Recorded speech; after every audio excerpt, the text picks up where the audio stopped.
Welcome to Coffee Talk with Linda. I'm Linda Davis. Thank you for joining me today. A little bit about myself before we get started. I love Jesus. I love coffee, and I love sharing both. So go grab your cup and let's talk. I have my Bible here and I have some notes here also because I want to make sure I make a few of the points that I feel are vital in what I'm saying, what the Lord's saying, actually. And I'm not going to get on here and tell you what God is saying or tell you what Jesus is saying and not saying. I feel like that's up to us to know and to be able to hear what God is saying and stand fast on that word of what God is saying to each of us. Remain steadfast in that.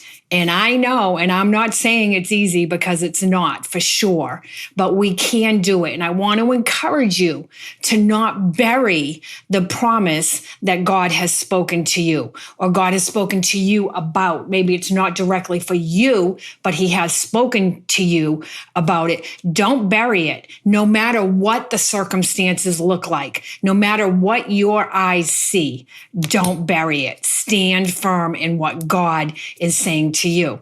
And so in order for that to take place, we'll need to buckle up and rise up all in one to see God perform his word. And so this is what I wanted to talk to you about, really. And it's out of John chapter 11 that I'm pulling this. And this has been stirring in me all week long. And I just haven't gotten on here all week long, basically. And so I'm going to there's a lot in John chapter 11. It's about Lazarus and it's about him dying and Mary and Martha and all that took place there. And there's so many different avenues and so many different points that you can pull out of this chapter.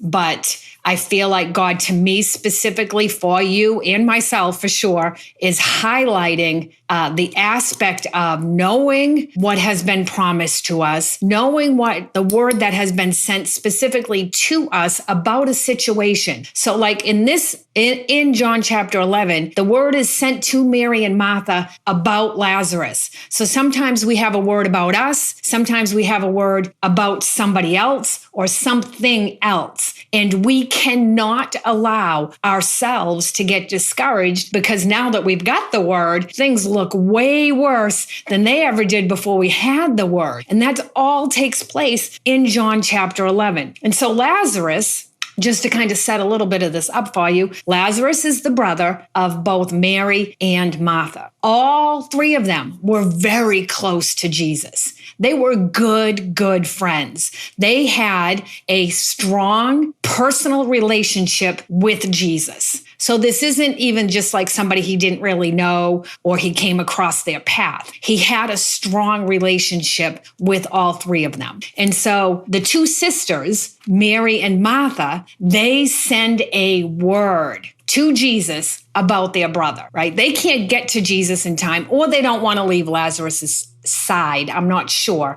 but they send a word to him and they let him know how sick Lazarus is. As a matter of fact, the scripture says that he's sick unto death. And I'm in John chapter 11. So it says he's sick unto death, right? And I find it interesting that they do this here. And I'm pretty sure every single one of us are guilty of this at some point in our hurt, in our grief, in our frustration, in our disappointment, whatever word you want to tag on your emotion of the moment. They try to manipulate the situation with Jesus. They really do. And so in verse 3 of John chapter 11, the two sisters have sent word to Jesus. And what they make sure to point out to Jesus is the one you love. Like, Jesus doesn't know how he feels about Lazarus, right? So they're really kind of trying to play on Jesus' emotion here. They're trying to play on Jesus' heartstrings. We have to work this however we can work this to get Jesus to move how we want him to move. So have we ever done that in our lives? Yes. I would beg to bet that all of us have done that at some point. I have to get as pitiful as I can, and I have to remind Jesus about as much as I can, so he'll move how I want him to move when I want him to move. That's some truth right there. I've personally done it. Now people's names are coming up. I couldn't see anybody's names before. Now I can see a few names. So, hello, welcome everyone. And so, Jackie, it's been a minute. I hope you're doing well. And Leanne, you too. I love you both.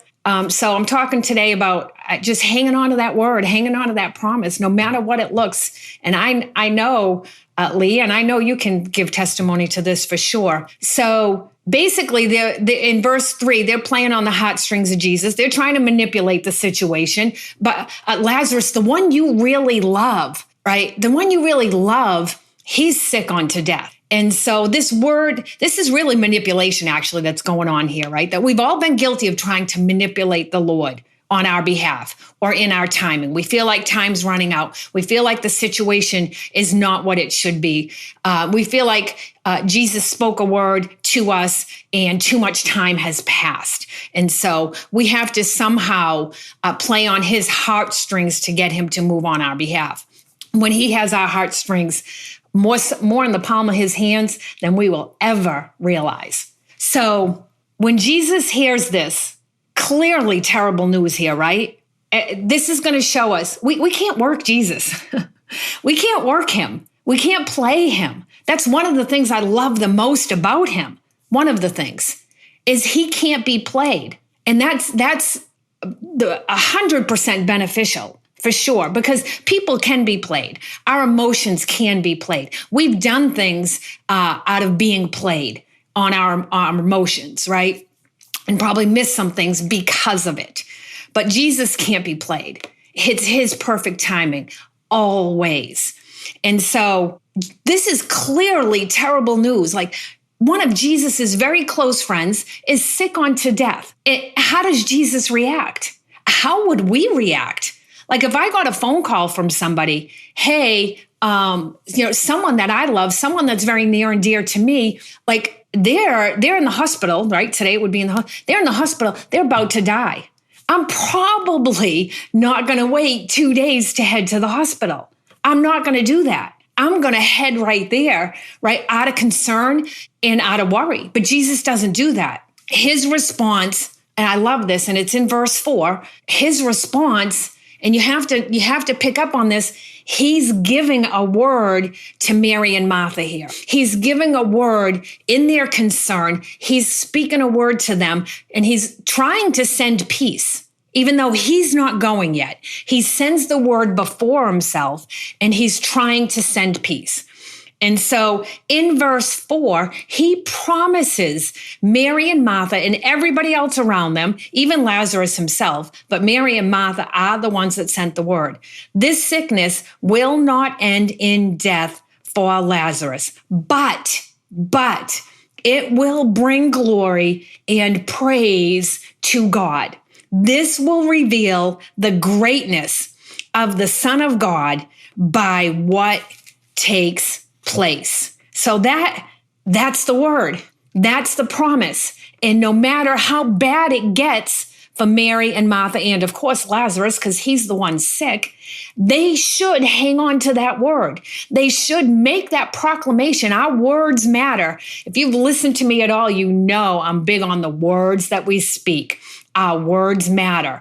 And the proclamation should be, every time it doesn't look like what God said it was going to be, but we should speak to our hearts, our eyes, and the situation in front of us. But God said, over and over. No, I don't care what it looks like. I don't care how dead it gets. What we should never do is prepare it for burial, put it in the grave, and roll the stone over the promise of God. We should never do that. So what has God said about what you're contending for, regardless of how it looks? What has God said about what you're trying to remain in faith for? No matter how opposite it looks, what has he said? That area where your faith is getting a little shaky, that area where you're saying, I thought God said, but maybe he really didn't say. I thought he said, but maybe he really didn't say. Even, going to the word of God, his promises say, but maybe they really didn't mean that. And we start to try and shift what God has spoken to what our eyes see. And we can't do that. We cannot do that with him.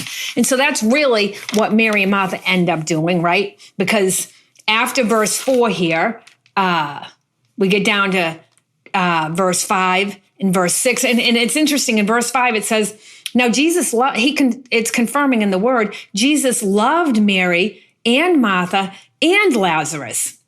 And this is the funny part. So when he heard that he was ill, funny, not funny, so to speak, he stayed 2 days longer. He's like, oh, okay. My really good friend's really sick, but I'm going to just kind of stay here and keep doing what I'm doing, right? But he wasn't doing that. He wasn't doing that just to be mean or to play with their emotions. He was doing that, and he does it to us to build our faith. It doesn't take any faith to hold something in your hand to already possess it. It takes faith to believe that God will put something in your hand that you do not possess. Like, I'm going to stand here and I'm going to have faith for water. How difficult is that? I already have the water in my hand.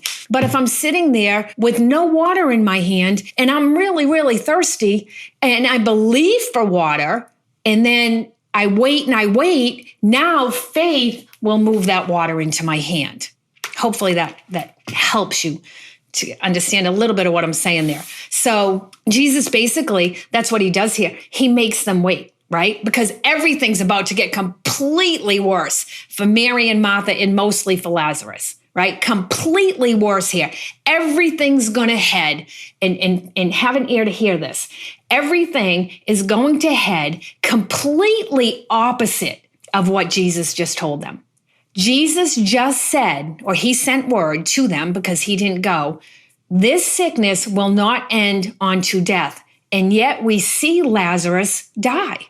Or we read about it, but they saw him die. He dies. Like, he's dead. Lazarus is dead, right? That's what happens. So now I can't even imagine all the emotion they're feeling, right? They probably got excited when they heard the word. Oh, Jesus says it's not going to end till death, right? Now it does. Now what? Now where are they? And we've done this. We've questioned God. Now what? I don't understand. That's where we have to shift into faith and we have to shift into trust. I don't get this, but I know you're working something out. And I know you're strengthening me in the process. Every single thing we go through strengthens us if we let it, right? If we give it permission to strengthen us, it will strengthen us. If we don't let it, then it will not.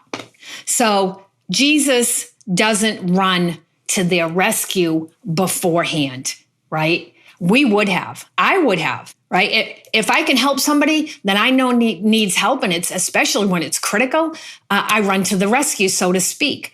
Jesus doesn't do that. A lot of wisdom, right, here with Jesus, because he knows it's going to be better for everyone involved, not just Jesus.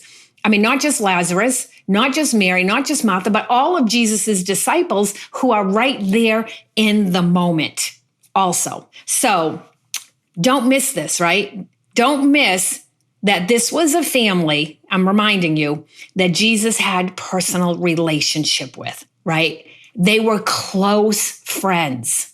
And so they still shifted in and out of that, having that faith and trust in what Jesus said. And they'd seen him already work miracles. Now you can go back and research that, and I'm not going to get into all that right now, but they knew Jesus was a miracle worker at this point. It's not like they didn't know. That's why they sent word to him to begin with. Two full days go by. How would we react? How would you react if you were in a dire situation? Your friend knew it, your best friend knew it, and you don't hear from them for 2 days. How would you feel? I'd be a little frustrated. I'd be a little hurt. I'd be a little disappointed, no doubt. But this is what Jesus does, right? How are we reacting? This is a question we have to ask ourselves. How are we, or how do we, or how have we reacted to delays in our life, to delays to the promise of God in our life. Things that we know. That's why in the beginning I said, I'm not here to tell you what God's saying. I'm here to encourage you to know what God's saying and stand fast in that. Because if somebody else tells you God's saying this, that's kind of, well, yeah, maybe they heard right, maybe they didn't hear right. I don't know, maybe. But when we know that God has said something, we have to stand fast in that. Steady. We have to stay in that place, not wavering, not becoming weary. So for us, how are we responding to delays in words that we know God has spoken to us? Promises we know that God has put in our heart, or even just promises from the Word of God that's for each and every one of us. We have right to those in His timing. I've gotten ahead of God in my timing before. I've gotten frustrated in knowing I had a word from God, but not yet seeing it performed. And it is frustrating, but we have to remind ourselves, His ways are not our ways, for sure. He'll show us that one over and over again, I promise you. So for Lazarus, Mary, and Martha, things go from bad, already bad. He was already sick unto death. They go from bad to worse. They're getting worse. Not only is he sick to the point of death, he now dies. He dies. And guess what? Jesus already knew. He already knew. Like he knew when he sent the word that their faith was going to fail, basically. And he knew by waiting the 2 days that Lazarus would die. And he knew when he said, let's go there, that Lazarus would be dead. He says so. Excuse me. Grab a drink of water. He says so down in verse 14. Let me just move my notes. As mentioned in the beginning, I have a few notes because there's a few strong points. I want to make sure I don't miss them. Sometimes I'll get on here and just start talking and get excited and miss some of the points I wanted to make. So in verse 14, he says to his disciples, Lazarus has died. The very thing that I said wasn't going to happen it happened. It happened. And then he actually says, this is pretty intense. And for your sake, I'm glad. Like, I'm glad he died for your sake. Why? Because he knows now their strength is going to be reinforced. They're going to have a deeper revelation of the word of Jesus, the living word. And so will Mary and Martha, and everyone around them is about to also. So sometimes when God causes delay in our life, it's not just for us. It's for a bunch of people around us too. As we stand firm, as we stand steady, remaining in faith, remaining in trust, right? And even if we've already buried it, if we rise up and get back to that place of standing next to Jesus and believing he's going to perform his word, people around us will be impacted. Okay, so Jesus' timing is and always is with purpose. Always is. He says, Lazarus is dead, and for your sake, I'm glad. Jesus' timing is always different and always perfect. Always. It always is, right? Delay in our life, delay in God's spoken promises. We have to step back before we bury that thing, before we say we excuse it. Maybe I heard wrong. Maybe I missed it. Maybe Jesus didn't really say that. And try and take the easier, more comfortable path of not standing and believing for something as it gets worse and goes against the word God spoke to us. So back to Lazarus. What happens to the promises of verse 4? Right? Verse 4, I told you when we first started. Verse 4 says, this will not end in death for the glory of God. It will not end in death. Not one of the promises God has spoken to you will end in death for the glory of God. I don't care how long the delay has been. I don't care how dead it looks. When God says rise up, it'll rise up. I promise you it will.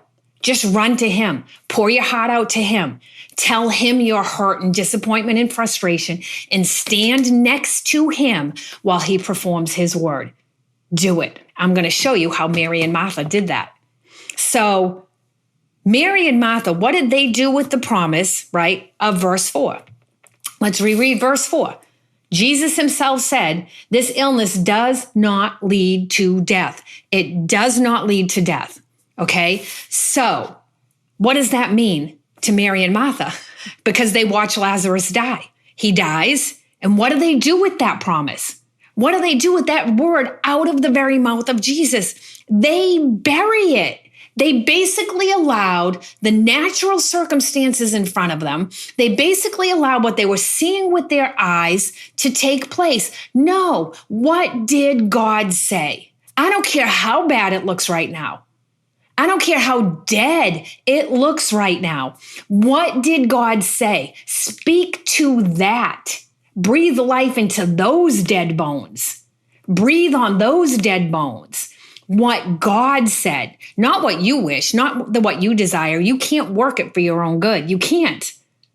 You have to work it for the glory of God, like he says in verse 4. Lazarus will not die for the glory of God. That's why. So they bury it, Mary and Martha. They allow what they're seeing in their natural, in what they're around them, they allow that to override. And this is really good. And we do this a lot. They allow what they see in the natural to override what they know in the supernatural. That's what took place. That's what we've all been guilty of in some areas at some time in our life. We have allowed what we see in the natural to override what God has promised us in the supernatural. But the awesome thing today is God can bring it back to life. God can raise it up. So the promise is buried. Now that the promise is buried, Jesus, he's going to head to Bethany. He's like, okay, it's dead now. Now let's go. Now let's go help him. None of us would respond this way. So we have to just understand, Jesus just does some things differently than we do some things. And we just have to let him do what he's going to do, how he's going to do it, when he's going to do it, for sure. So the promise is buried. Jesus heads to Bethany. And Mary and Martha, they're hurt, they're disappointed, they're frustrated, and they're grieving. Have we not all been in that place? Maybe in that place right now. I know I've been in every one of those places right there. That's where they are. And they can't believe their friend that they have a close personal relationship with, Jesus, has let them down in such a way. But where they missed it was they did not hold on to the word. Jesus never fails us, never fails us. We let go of the words because we get frustrated, because we get disappointed, because we get hurt, because it looks so dead that we're grieving. We don't understand what happened. And we just have to wait on the timing of God, no matter how bad it is. A lot of times it's been so bad that we don't think it can get any worse, and it does. And so we just let the promise go. We just bury it. I've done it. You've probably done it. But Jesus will always show up on the scene to say, remember what I said. And then we have our choice how we respond to him showing up on the scene saying, remember what I said. So now here comes Jesus. Lazarus is already buried.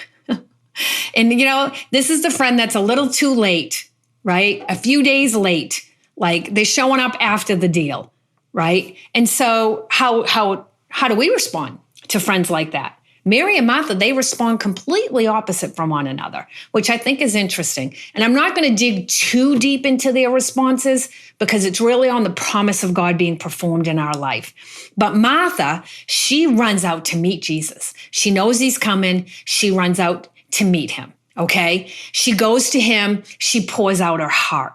She's transparent with him, right? Mary, she's mad. She is mad. And she's like, I am not going to see him. I don't want to talk to him. And you know what she actually does? Go study it out. She stays in her seat of grief.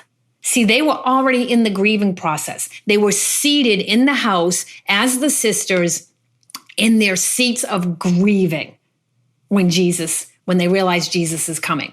And Martha gets right up out of her place of grief and runs to Jesus. Mary, she's like, I'm not going. I would rather stay here in my pitiful self and mourn myself. That's what she's doing. And we've all done it. I've done it. I'm going to just have my little pitiful moment. I don't even care what you're saying, Lord. Just being honest with you. I've done it. So if I've done it, I know other people have probably done it too. And so, and a couple neat things happen here. Martha, she just responds. And when she gets to Jesus, have we not done this too? I mean, this is so us. This is John chapter 11. She's like, Jesus, if only, if only. Now, I don't know about you, but I've said those words to the Lord quite a few times. If only you'd done this, if only you'd had them do that. If only. You know what? No, actually, Martha, if only you had hung on to the word of God. If only you had waited. If only you had taken the word that Jesus said, this will not end unto death, and tucked it in your heart and not let it go. That's the if only.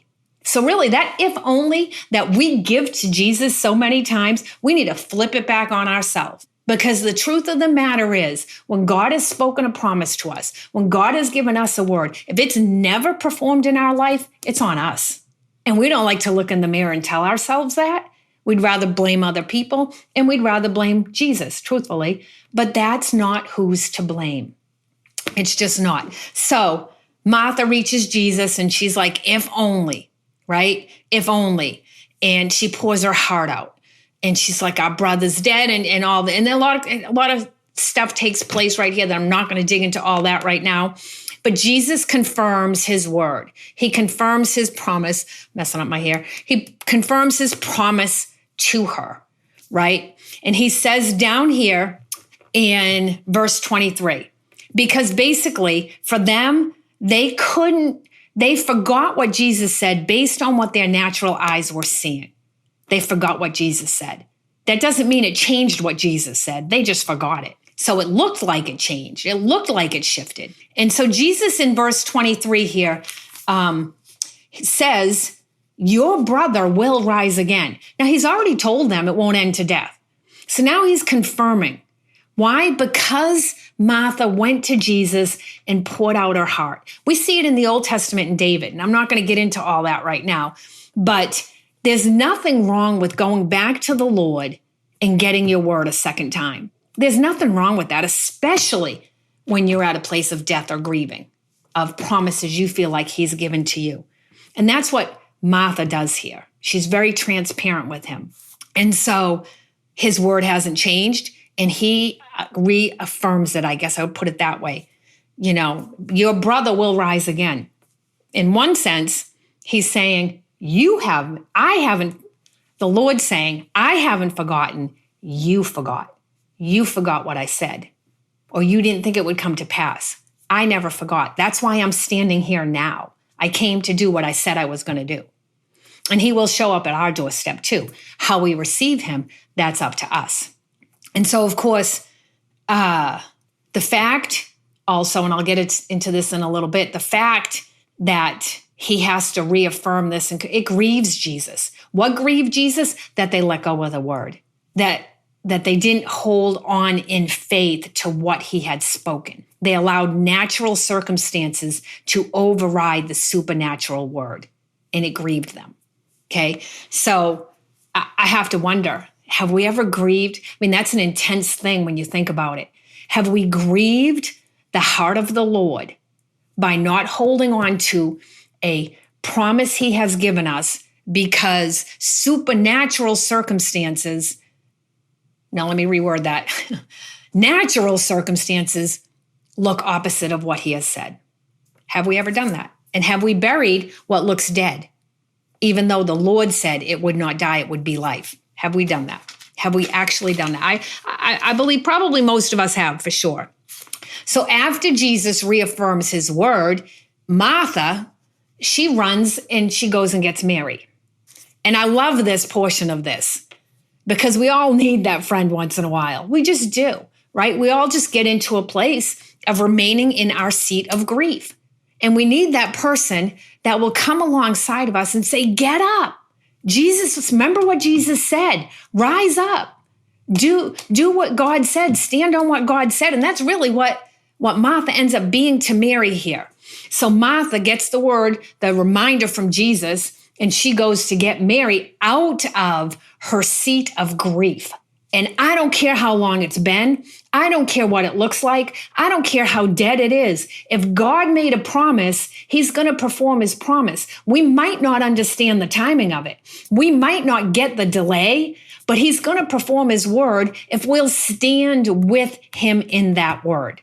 We can't bury it. We can't bury the word. And so in verse 20, Martha runs to get Mary, right? And every once in a while, you need that friend. You need that friend to provoke you. Remember what God said. Rise up, stand firm, remain steadfast, all that. I'm thankful for the people in my life that have shown up when I've been in those places and said, oh no, that's not who God is. That's not what God says. We're not going there. We're not going to do that. I'm thankful for those people. And Mary is actually thankful for Martha here too, which is awesome, because in verse 20, she responds. When Martha heard that Jesus was coming, she went and met him. Oh, Sam, I'm sorry. I think it's on verse. I'm a little behind myself here. Verse 28. When she had said this, she went and called her sister Mary. And she said to Mary, the teacher is here and is calling for you, which I think is kind of funny because we never see in the word where Jesus says, I want to talk to Martha. Mary just goes, I want to talk to Mary. Martha just goes and tells Mary this. She says what needs to be said to Mary to get her up out of her seat of grief, to rise up out of that place.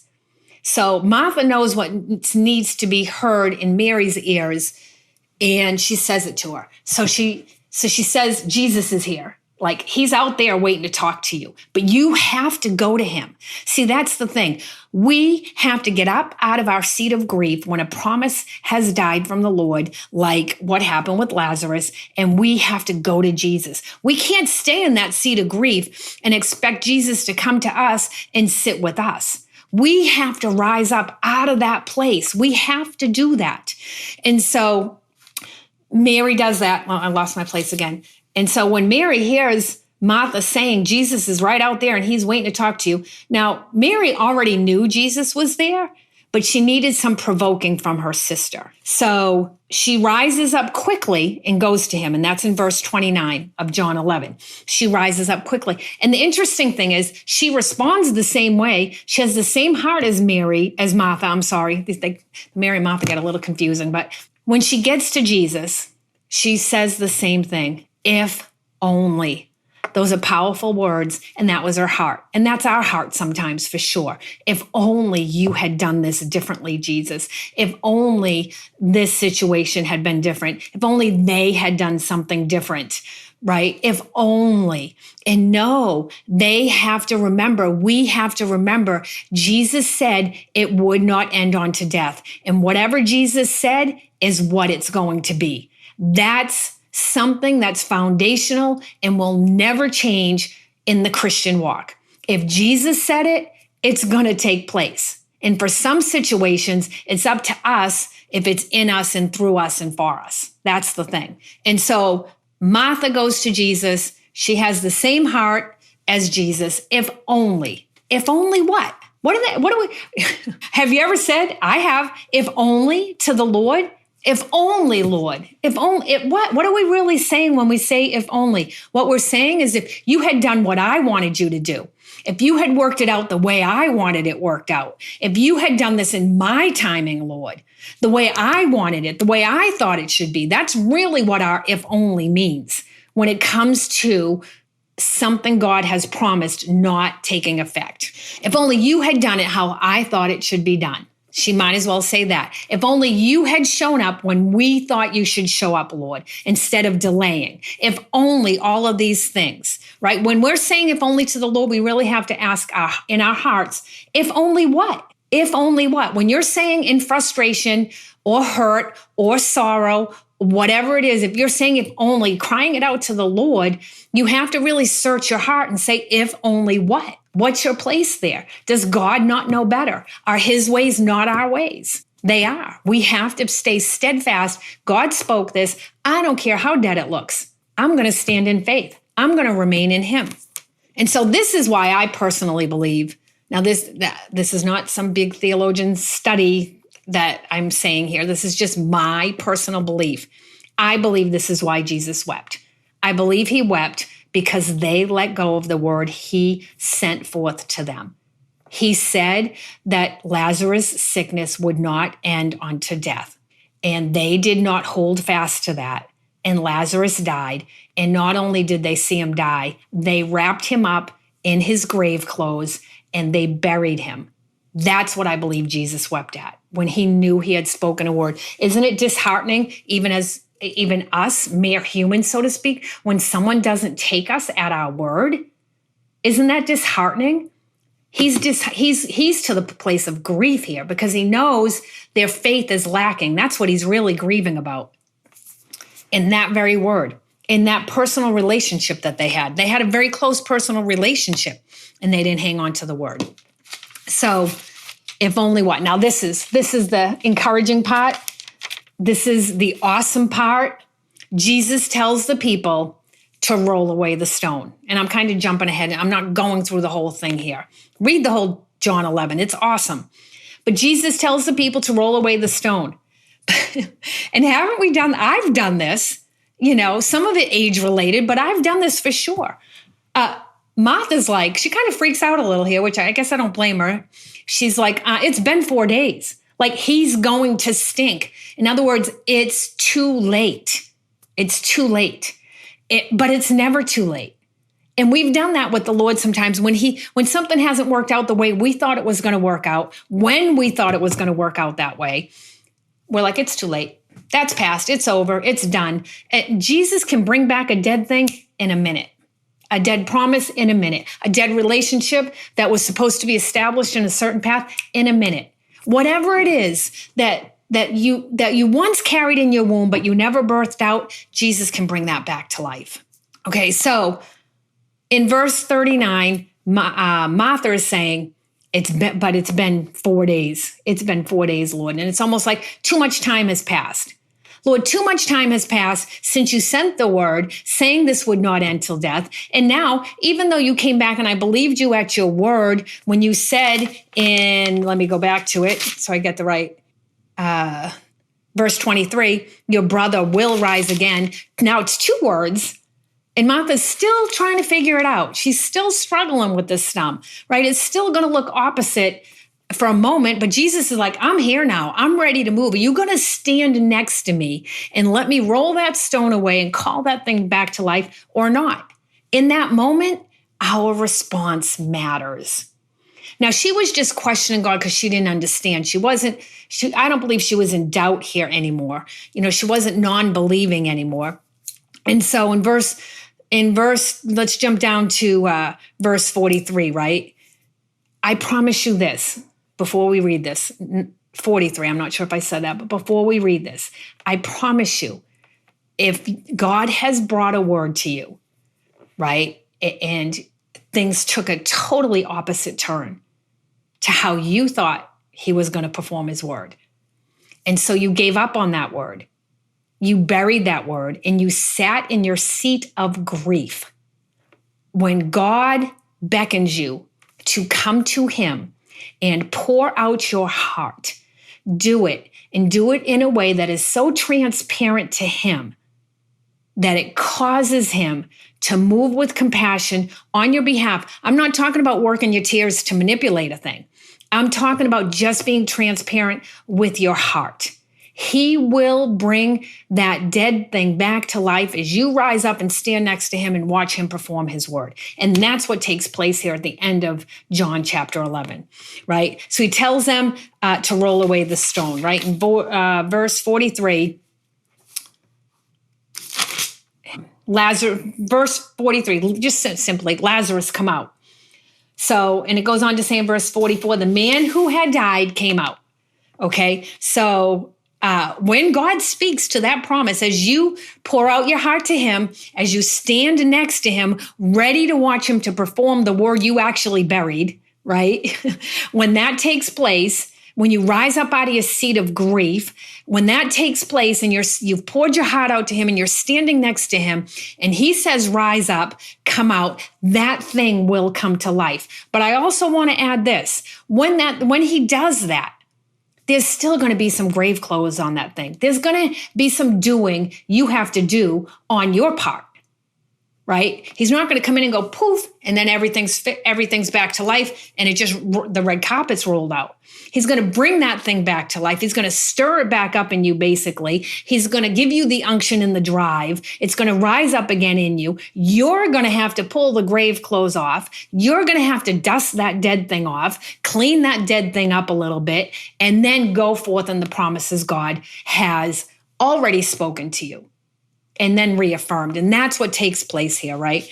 When what God said already, it remained, and he's reminding you in this, John chapter 11, he's calling it back to life. So he calls Lazarus back to life. And in verse 44, you can see when he comes out, he's still bound with the linen clothes and his face is wrapped with a cloth. And I'm sure he's dusty and dirty and everything else. That just has to be cleaned up. And that won't take much, especially when the Lord has breathed that new life into you and you have risen up and said, now I know God's going to do what he said he's going to do.